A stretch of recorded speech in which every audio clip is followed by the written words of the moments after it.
알고 있겠지만 학교 도서관에는 다양한 자료들을 이용할 수 있습니다. 가장 눈에 띄는 것은 아무래도 책이죠. 1만 권 가까운 책들이 도서관에 비치되어 있습니다. 그리고 또 독서교육 종합지원 시스템의 전자도서관을 이용하면 더욱 많은 책들을 찾아볼 수 있죠. 그리고 사전류와 같은 참고도서들도 있습니다. 잡지와 신문 같은 정기 간행물도 도서관에 소장하고 있습니다. 그리고 지금은 미디어 사용 환경이 바뀌어서 많이 활용되고 있지는 않지만 CD와 DVD 같은 자료들도 일부 소장하고 있습니다. 그리고 강동구 학생들에게 특별히 제공하고 있는 자료가 있습니다. 바로 DBPR라는 학술 논문 데이터베이스인데요. 여기에는 300만 건에 가까운 국내 학술 논문들이 전자 형태로 총망라되어 있는 곳입니다. 이곳을 이용하려면 별도의 비용을 지불해야 하는데 강동고등학교 학생들을 위하여 학교에서 대신 비용을 지불하고 마음껏 이용하도록 하고 있습니다. 학교 도서관에서 학생 여러분들이 많이 이용하게 되는 것은 역시 동의책인데요. 여러분들이 원하는 책을 잘 찾는 방법에 대해 함께 탐구해 보겠습니다. 책을 찾는 방법에는 크게 두 가지가 있습니다. 검색 페이지를 이용하는 방법과 10진 분류표를 이용하는 방법이죠. 먼저 검색 페이지 활용법을 보겠습니다. 포털 사이트에서 서울 강동고등학교를 입력합니다. 여기에 학교 뜨죠? 클릭해서 홈페이지에 접속을 하면요. 이렇게 쭉 스크롤을 내리다 보면은 강동 도서정보실이라는 배너가 보입니다. 자, 이것을 클릭을 합니다.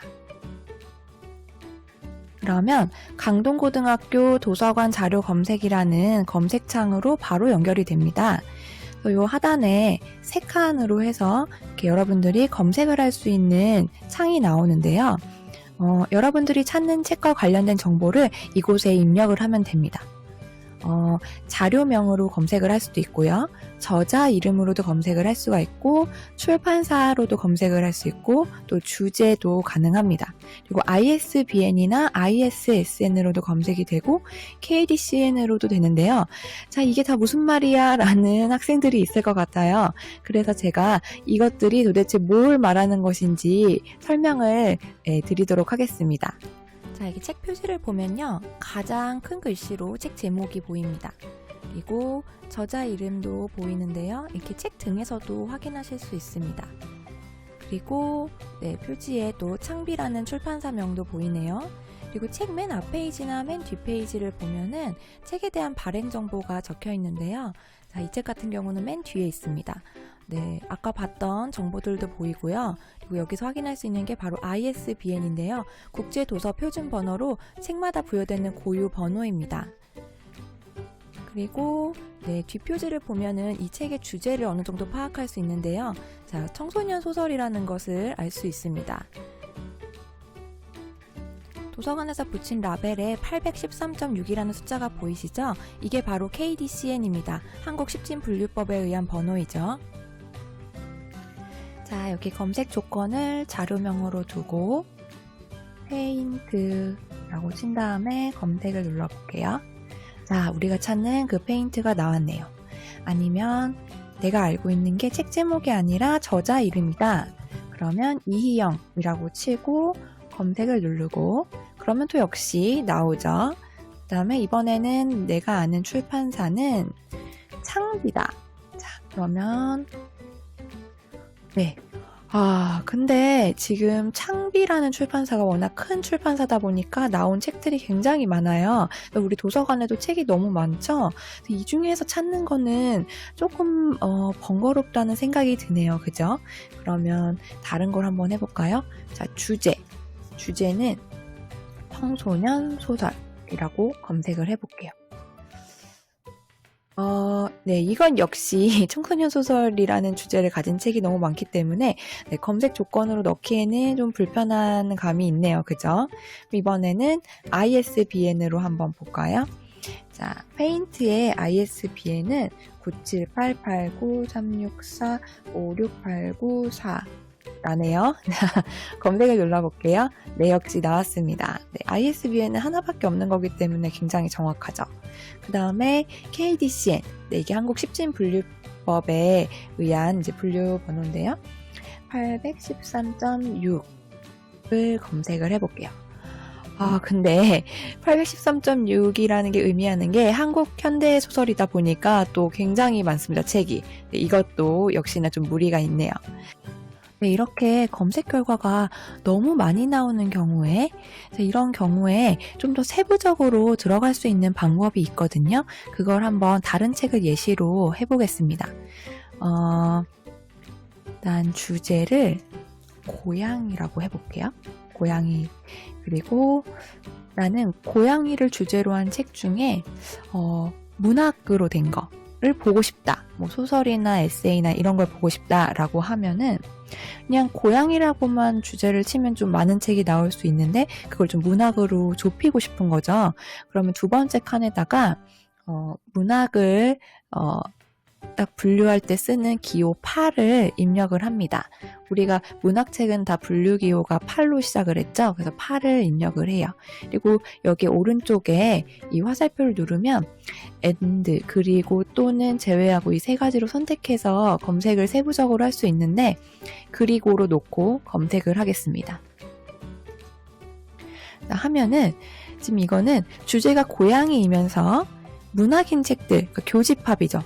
교집합으로 둘 다 해당되는 책들만 나옵니다. 네, 8권의 책이 나오네요. 여기에 있는 책들은 문학이면서 고양이를 주제로 하는 책들이에요. 여기 끈의 집 보셨어요? 이거 정말 재밌어요. 고양이 주제로 한 책들 다 재밌어요. 자, 그리고 이번에는 그럼 기왕 한 김에 다른 것도 한번 해볼게요. 제외하고를 한번 해볼게요. 자, 이번에는 고양이를 주제로 한 책인데 문학은 제외하고 다른 거 그 외의 책들을 보겠다라고 하면은 검색하면요. 자, 아까랑 결과가 다르죠.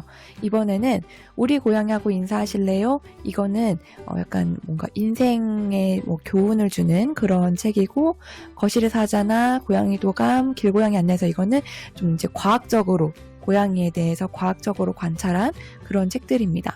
네, 이런 식으로 또 검색을 할 수가 있어요. 그리고 지금 또는 검색이 있죠. 또는은 뭘까요?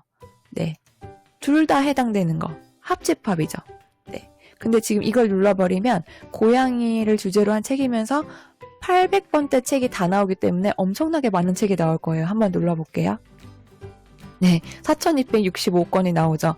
네, 이 기능 여러분들 있다라는 거 네, 잘 기억하시고 검색할 때 사용하시면 좋겠네요. 자, 여기 왼쪽 메뉴 중에 우리 학교 도서관 탭 밑에 자료 검색을 누르면 다시 처음에 봤던 강동고등학교 도서관 자료 검색 창으로 나옵니다. 여기 아래 스크롤을 내리면요. 여러 가지 주제어들이 나열되어 있는 것을 볼 수 있는데요. 100가지로 구분한 한국 십진분류법 주제어들입니다. 구분된 각 단어를 클릭하면 해당 주제에 맞는 우리 학교 도서관의 자료 리스트를 볼 수 있습니다. 이렇게 말이죠. 방금 제가 심리학을 눌렀더니 심리학과 관련된 책들이 쭉 나옵니다. 네, 이런 식으로도 책을 찾아볼 수가 있습니다. 자, 이렇게 여러분들 검색 결과가 나와서 나는 이 책을 봐야겠다 라고 마음의 결정을 했으면 책 제목을 딱 클릭을 꼭 해주세요. 클릭을 하면 이제 책 이미지와 뭐 ISBN, 책 제목, 저자, 뭐 발행사항, 여기는 이제 출판사랑 발행 연도가 나오죠. 형태도 나오고요. 주제, 아까 그 한국십진분류법, 네, 주제 분류 번호가 나오고 가격도 나오네요. 그리고 목차까지 나옵니다. 이렇게 책에 대한 세부적인 정보를 확인할 수 있고, 그다음에 아래 보면은 소장 정보까지 확인을 할 수가 있습니다. 이제 책이 어디에 꽂혀 있는지를 알려면 이게 굉장히 중요하겠죠. 일단 여러분들 상태 정보를 먼저 보셔야 돼요. 이게 대출이 가능한 상태인지, 만약에 여기에 대출 중이라고 떠 있으면 누군가가 지금 빌린 상태예요. 그러면 빌릴 수가 없겠죠? 또 어떤 책은 대출 불가하고 가로 열고 비치도서라고 안내를 합니다. 그런 책은 도서관 내에서만, 그러니까 대출은 안 되고 도서관 내에서만 보는 책이란 뜻입니다. 그리고 또 여기에 정리 중이라고 뜨는 경우도 있어요. 그거는 도서관에는 들어와 있는 책인데 라벨 작업 같이 관리자가 지금 작업을 하고 있는 책이라서 그렇게 뜨는 겁니다. 조금만 기다린다면 볼 수 있겠죠. 그리고 또 봐야 되는 게 위치 정보인데요. 소장처. 제가 그 학교도서관 이용 수업 첫 번째 시간에 여러 서가들을 알려드렸죠. 이 소장처가 바로 그 서가 이름입니다. 학생들 가운데 신간도서 서관에 있는 책인데 일반 서가 가서 계속 찾는 경우가 많아요. 그래서 여러분들 검색해갖고 어느 서가에 있는지를 꼭 확인하시는 게 중요합니다. 괜히 헛고생 하지 마시고요. 그 다음에 이 청구기호. 이 청구기호는 보통 책 등에 이렇게 붙여놓는 라벨에 적혀있는 기호인데요. 도서관의 자료를 체계적으로 정리하기 위한 기호입니다. 그래야 이용자들이 수많은 책들 가운데 위치를 쉽게 찾겠죠. 청구기호는 보기에는 복잡하지만 나름 섬세한 원리가 숨어 있습니다. 같이 한번 살펴볼까요? 시간을 파는 상점이라는 이 청소년 소설을 갖고 청구기호를 한번 살펴볼게요. 자, 이 책의 청구기호, 우리 도서관의 청구기호는 이렇게 생겼습니다. 자, 맨 위에 813.6이라는 숫자가 적혀 있고 밑에 좀 더 복잡해 보이는 기호가 보입니다. 그리고 밑에 또 숫자가 있고 또 밑에 색깔로 된 스티커가 붙어 있어요. 자, 이게 각각 뭘 의미하는지 볼게요. 먼저 가장 윗줄에 813.6은 분류기호예요. 자료의 주제를 숫자로 표기한 것인데 한국십진분류법이라는 이 분류 기준에 따라서 부여하고 있습니다. 그 다음에 이 두 번째 줄에 있는 기호는 저자기호라고 하는데 저자명과 도서명을 조합한 기호예요. 자, 어떻게 조합이 되어 있냐? 요 맨 앞에 있는 기억, 이게 어디서 온 기억일까요? 네. 여러분들 이 책의 저자가 지금 김선영 작가님이죠. 자, 이 김선영 작가님의 성이 뭐예요? 김이잖아요. 이 김의 기억이 여기 들어가는 겁니다. 그리고 이 가운데 숫자는 이 김선영 작가님의 이름을 어떤 일정한 규칙에 의해서 숫자로 바꿔놓은 거고, 그 다음에 끝에 시옷, 이거는 뭘까요? 네, 시간을 파는 상점이라는 이 책 제목의 첫 자음을 따온 겁니다.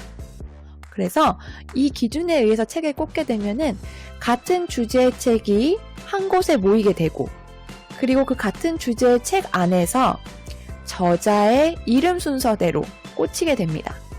그리고 그 같은 저자가 쓴 책 안에서는 또 그 책의 제목 가나다 순으로 꽂히게 되는 거죠. 그래서 훨씬 더 책을 찾아보기 쉽게 만들어 놓은 겁니다. 그리고 요 맨 밑에 있는 요 작은 크기의 숫자는 등록번호라고 하는데 도서관에 들어올 때 부여받는 고유 번호예요. 사람으로 치자면 주민등록번호 같은 게 될까요? 네. 근데 이거는 여러분들이 책을 찾거나 할 때는 크게 상관이 없기 때문에 신경 쓰지 않으셔도 됩니다. 그 다음에 맨 아래에 이게 맨 아래인데 제가 아까 이걸 맨 아래라고 했네요. 자, 요 800이라고 되어 있는, 그리고 이렇게 스티커가 붙어 있거든요. 이거는 대주제를 뜻하는데 분류 기호에 따른 색 라벨로 10가지로 나눠져 있습니다. 네, 800은 문학을 뜻해요. 문학. 그럼 이런 경우가 있어요. 지금 요 기호 같은 경우는 앞에 거랑 약간 좀 모양새가 다르거든요. 뭐가 다르냐? V가 있어요. V. 자, 이거 아까는 없었잖아요. 그죠? 이건 뭐냐면 이 기호는 시간을 파는 상점 2권의 기호인데, 자, 이 V가 뜻하는 게 그럼 뭘까요? 네, 권차기호. 즉 전집이나 시리즈 책의 어떤 그 순서가 있잖아요. 그거를 이제 번호로 이렇게 부여해서 구분을 해주는 거예요. 그래서 만약에 시간을 파는 상점이 3권이 나왔다. 그러면 이게 V3으로 바뀌게 됩니다. 자, 이번에는 아까 거랑 비슷한 듯한데 뭐가 하나 더 추가가 됐어요. 뭐냐? 바로 요 C가 붙어 있죠. 자, 이 C가 뜻하는 건 뭐냐면 복본기호예요. 이 복본기호의 C는 카피라는 단어의 약자인데, 즉 우리 도서관에 시간을 파는 상점 2권이 2권이 있는 거예요. 2권. 똑같은 게 2권이 있을 때, 그러면 이 V 쪽까지는 번호가 같을 거 아니에요. 그러면 뭔가 이 2권을 구분해주는 기호가 필요한 거예요. 그래서 두 번째로 들어온 책에만 C2를 붙여줍니다. 그리고 세 번째로 들어오면 C3, 네 번째로 들어오면 C4 이렇게 붙이게 됩니다.